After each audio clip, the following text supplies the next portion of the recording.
रूस के राष्ट्रपति व्लादिमीर पुतिन ने मेक इन इंडिया पहल और प्रधानमंत्री नरेंद्र मोदी के नेतृत्व वाली सरकार की नीतियों की सराहना करते हुए कहा कि रूसी कंपनियां भारत में विनिर्माण सुविधाएं स्थापित करने के लिए उत्सुक हैं क्योंकि वहां निवेश करना लाभदायक है। India has made a tremendous progress in its development, and his idea of make in India, it matters.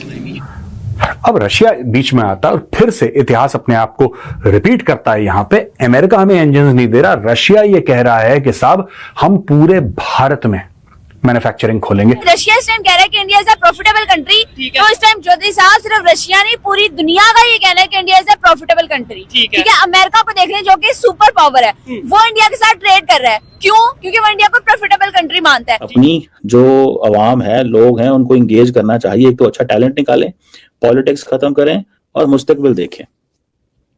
ठीक है जी, कि हमें कहाँ पे क्या देखना है।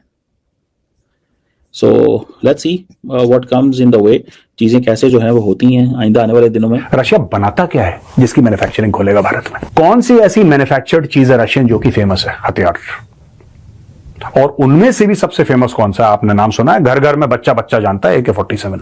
मैं AK-47 का उदाहरण इसलिए दे रहा हूं क्योंकि बोलूंगा फट से समझ जाएंगे, फट से समझ जाएंगे क्योंकि सब जानते हैं it is the world's most sold and bought automatic rifle. सिर्फ यही नहीं, दुनिया के जो मुस्लिम ममालिक है, सऊदी अरब है, UAE है, वो इन्वेस्टमेंट कर रहे हैं, वो प्रोजेक्ट्स कर रहे हैं इंडिया के साथ क्योंकि वो प्रॉफिटेबल कंट्री है।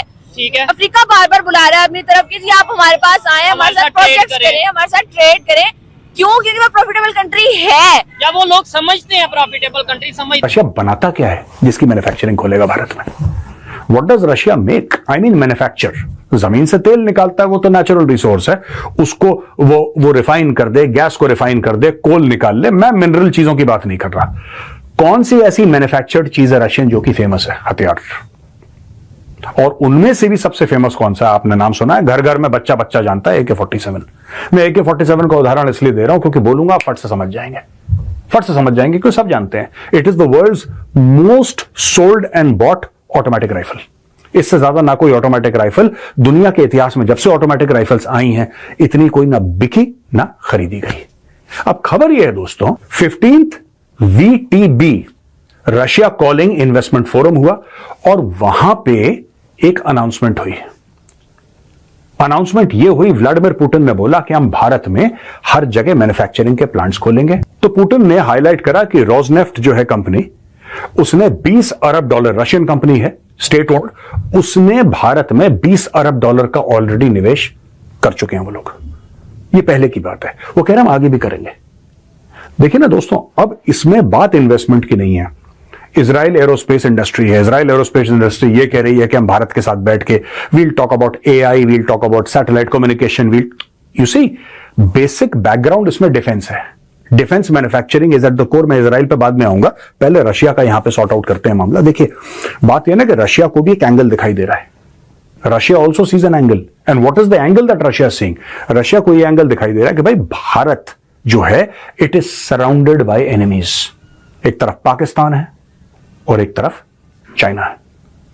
और रशिया यह भी जानता है कि America looks for opportunity. America किसी का सगा साथी नहीं है। तो अब रशिया बीच में आता और कहता है कि साहब आप बताओ आपको क्या चाहिए। अब मैं आपको साफ तौर पे बता दूं दोस्तों, क्या रूस के जो हवाई जहाज हैं क्या वो वेस्टर्न हवाई जहाज से बेहतर है? I don't think so, I don't think so. क्योंकि अगर आप टेक्निकल चीजों में घुसेंगे और आप इंजन की लाइफ देखेंगे, ये सब चीजें मैटर करती है ना। सिर्फ ये नहीं कि हवाई जहाज कितनी स्पीड से चल रहा है, इंजन की लाइफ रशियन इंजन की किसी वेस्टर्न इंजन एयरक्राफ्ट के इंजन से काफी कम है। चाइनीज की तो बेड़ा ही गर्क है, चाइनीज इंजन का तो वो तो चलते ही नहीं, कुछ 100 घंटे में निकल लेते हैं वो, फिर आपको उनको you have to repair them and replace them और व्हाटएवर। बट यहां पे क्या है कि all these engines that Russia is making are getting better and better. और आज की तारीख में रशिया को एक ओपन वॉर का भी एक एक्सपीरियंस हो गया है। उसके बीच में रशिया यह कहता है कि हम भारत में जगह जगह मैन्युफैक्चरिंग प्लांट्स खोलेंगे। यानी कि रशिया यह कह रहा है इनडायरेक्टली, उसने वेपन्स का नाम ऐसे डायरेक्टली नहीं लिया कि हम ये वाले वेपन बनाएंगे और ये वाले वेपन बनाएंगे, लेकिन रूस ने फिर बनाने हैं वेपन, क्योंकि रूस वेपन ही बनाता है। उनकी इकोनॉमी वेपन्स मैन्युफैक्चरिंग से चलती है, तेल के अलावा अगर हम उस सबको निकाल दें। कोई ये नहीं कहता रूस में कि यार बहुत तगड़ी वॉशिंग मशीन बनाई है रशिया ने। आपने कभी देखी है रशियन वॉशिंग मशीन? मैं ये नहीं कह रहा नहीं बनाते, मैं ये नहीं कह रहा वो नहीं बनाते, बनाते होंगे, लेकिन आपने नहीं देखी होगी। आपने वॉशिंग मशीन देखी होंगी साउथ कोरिया की, आपने इंडिया की, आपने चाइना की मैन्युफैक्चर्ड, आपने ये सब देखा होगा। आपने Russian washing machine, Russian fridge, और रशिया बनाता सब कुछ है, बनाता सब कुछ है रशिया, लेकिन आपने कभी नहीं देखा होगा क्योंकि इतना भारी मात्रा में एक्सपोर्ट नहीं होता। रशियन वेपन्स एक्सपोर्ट होते हैं दोस्तों। जो आपने बात की है ना कि रशिया इस टाइम कह रहा है कि India is a profitable country, तो इस टाइम चौधरी साहब सिर्फ रशिया नहीं पूरी दुनिया का ये कहना है कि India is a profitable country. ठीक है, अमेरिका को देख लें जो कि सुपर पावर है, वो इंडिया के साथ ट्रेड कर रहा है। क्यों? क्योंकि वो इंडिया को प्रॉफिटेबल कंट्री मानता है। चाइना को देख लें जो उसका दुश्मन रहा है, ठीक है, उसकी मजबूरी बनी हुई है इस टाइम इंडिया के साथ ट्रेड करना। क्यों? क्योंकि India is a profitable country. सिर्फ यही नहीं, दुनिया के जो मुस्लिम ममालिक है, सऊदी अरब है, यूएई है, वो इन्वेस्टमेंट कर रहे हैं, वो प्रोजेक्ट्स कर रहे हैं इंडिया के साथ, क्योंकि वो प्रॉफिटेबल कंट्री है। ठीक है, अफ्रीका बार बार बुला रहा है अपनी तरफ की, जी आप हमारे पास आए, हमारे साथ प्रोजेक्ट्स करें, हमारे साथ ट्रेड करें। क्यों? क्योंकि वो प्रॉफिटेबल कंट्री है। क्या वो लोग समझते हैं प्रॉफिटेबल कंट्री समझते हैं? मुझे ये बताएं कौन सी ऐसी कंट्री है, कौन सी ऐसी कंट्री है जिसने अब तक इंडिया के साथ ट्रेड किया और उसका कोई नुकसान हुआ हो? यानी प्रॉफिटेबल कंट्री है वो, तो उसके साथ ट्रेड कर रहे हैं, उसके साथ लोग जुड़ रहे हैं, उनकी मजबूरी बन गई है इस टाइम उनके साथ जुड़ना। ठीक हो गया। और दूसरी साइड पे अगर मैं तो ये कहना चाहूंगा कि हमें भी जितना जल्द हो ये बेहतर है कि हम इस चीज को समझेंगे भाई कौन से कंट्री से हमें ट्रेड करने का फायदा होगा और किस कंट्री से ट्रेड करने का नुकसान होगा। अगर पास में देखें किससे हमने नुकसान लिया, ट्रेड करके हमें फायदा हुआ, नुकसान हुआ ट्रेड बंद करके।